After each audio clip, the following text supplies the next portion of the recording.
Hey, how you doing? Hey, hey. Cell phones in the hands of prisoners. It's illegal. But our investigation found that lockups nationwide are flooded with these contraband phones. They're being smuggled in daily, used to plot escapes, run criminal networks outside prison walls, and call in hits. They need to see that there is a victim.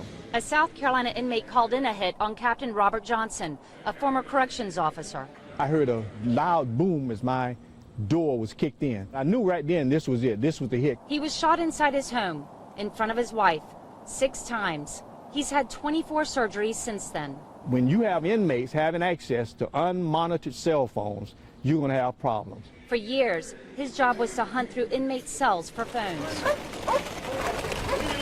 Here we go again. Here we go again. We wanted to see what that was like, and were given rare access to the prison police team at this maximum security facility in Tennessee. Dozens of officers and highly trained dogs comb through the inmates' belongings and common areas. Within minutes, a hit. There's a cell phone charger.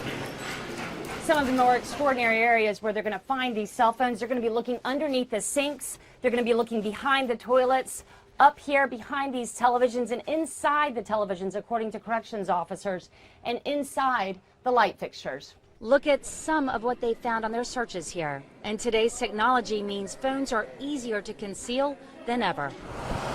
The corrections system in South Carolina knows that all too well. Cell phones were blamed for orchestrating the deadliest prison riot in 25 years here this past spring. What you're seeing behind us is a 24/7 surveillance operations center. It put officials on a war footing. 50-foot nets are being installed around every state prison.